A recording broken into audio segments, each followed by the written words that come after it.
I offer my pranams to Thakur Ma Swamiji, my pranams to Most Revered President Maharajji, Revered Vice President Maharajjis, Revered General Secretary Maharajji, and other senior monks. My loving namaskars to all the junior sadhus and brahmacharis on and off the dais. My respectful namaskars to Mr. Justice Vishwajit Basu, Sri Gautam Mukherjee, other members of the Ramakrishna mission and devotees. Calculating from the date 1st May 1897, today is the 129th foundation day of Ramakrishna mission. Swamiji once said that he would set up a machinery which would carry only ennobling ideas to the doors of everybody. He actually meant Ramakrishna mission by this, together with, of course, Ramakrishna Math also. Like any machine, these twin organizations work untiringly, but at the same time, they are engaged ceaselessly in the good of many and in the happiness of many. Legally speaking, Ramakrishna Math and Ramakrishna Mission are two distinct entities. Math is a trust and the mission a society. Both were first established as unregistered bodies, Math in October 1886 and the mission in 1897 on this very date. Later, Math got registered as a trust in 1901 and the mission as a society in 1909. But the genesis of both Ramakrishna Math and Ramakrishna Mission can be traced back to much earlier a period. Swami Balabhadrananda writes in his biography on Sri Ramakrishna that when Sri Ramakrishna had completed all his sadhanas, he had some revelations about himself and his divine mission. One of them was this: being an instrument in the hands of the Divine Mother, he would have to found a new order, especially fitted for the liberal faiths revealed in his own life.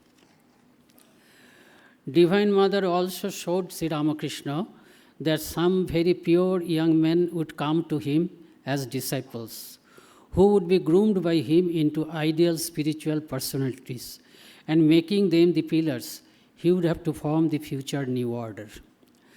After this, he would be waiting every day for his disciples to come.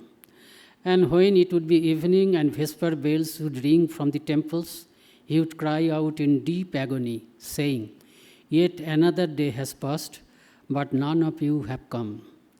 This longing for his chosen disciples was no less intense than his longing for the first vision of Mother Kali.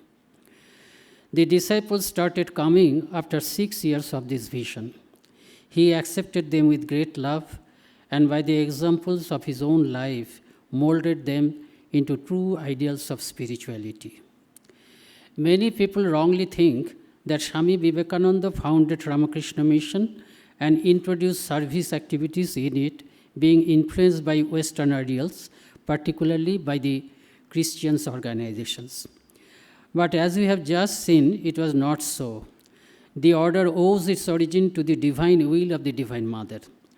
As for the service activities also, it is not borrowed from any other religion.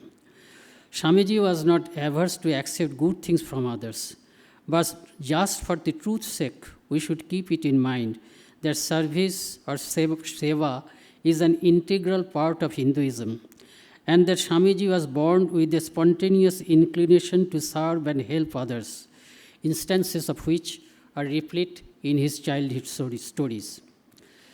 That was further induced by his parents' examples, both of whom were extremely generous. When Swamiji came to Sri Ramakrishna provided a sound philosophy to his innate spirit of service by pronouncing the gospel of Shivogyane Jive Seva. In this gospel, Swamiji's natural urge for Seva got a firm ground in conformity with the sannyasin's ultimate ideal of moksha or spiritual liberation. Therefore, seva or service, which is a definitive characteristic of Ramakrishna Mission, is very much of an indigenous origin, first in the Hindu ethos and then in the life and teachings of each of the holy trio. Sri Ramakrishna started to form the Sangha since the Dakshineshwar days itself. Slowly but surely, he was knitting the hearts of the young disciples together, even without their conscious knowing. And after passing through a brief phase at Shampukur, the Sangha got a tiny, palpable form only at Kashipur, around the deathbed of Sri Ramakrishna. From Holy Badar, we later came to know that at Kashipur, Sri Ramakrishna grew somewhat restless in this regard, because he knew that his days in the mortal frame were numbered. Often he would say to the Holy Mother, "If only I could unite them together before leaving." During his last days, he would often call Naren alone and give him specific instructions regarding the future Sangha. One day he expressly told Naren in presence of his other disciples, "You are most intelligent of all. You must love them very much and see to it that they stay together in a place and do not go back home." This way, he himself initiated the future Sangha, then handed over the mantle to Swamiji, and Swamiji gave it a concrete shape in later years. After Sri Ramakrishna's passing away, Swamiji came face to face with the sufferings of Indian masses during his wandering days. Then only he realized that in the changed situation of society, the organized strength of the all-renouncing monks would have to be used in the service of suffering masses. In addition to the spiritual services that the monks have been rendering for centuries, they would also have to work now for the all-round educational and cultural developments of people, irrespective of all social and financial distinctions. His formative ideas regarding this, he expressed to Swami Ramakrishna in the following words in a letter. "My brother, seeing all this, especially the poverty and ignorance, I had no sleep. At Cape Comorin, sitting in the Mother Kumari's temple on the last beat of Indian rock, I hit upon a plan. We are so many monks wandering about and teaching people metaphysics. It is all madness. Cannot some disinterested sannyasis, bent on doing good to others, go from village to village, disseminating education and seeking in various ways to better the condition of all, down to the Chandala? Cannot that bring forth good in time?" Thus, it can be shown that after Sri Ramakrishna's passing away, Swamiji contemplated deeply on the ideas and instructions he received from his Guru about the Sangha for 11 long years, 7 years while he was in India, and for 4 years while he was in the West. His Western experience further convinced him of the efficacy of an organization, regarding which he had already received a clear mandate from his Guru during his lifetime. That is why, immediately on his return from the West, Swamiji gave a concrete shape to the Sangha-related ideas of Sri Ramakrishna by establishing the Ramakrishna Mission on 1st May 1897. The mott was formed 11 years before this, but so far it was running in an unorganized manner. When the Ramakrishna Mission got established with its basic constitutions framed and its main objectives specified, the mott also started to be gradually structured and organized. While the mott comprises only the monastic members, the Ramakrishna Mission uses the combined efforts of both monks and the householders for its multifarious services. And what the Ramakrishna Mission is today, to a great extent that is due to its householder members and devotees also.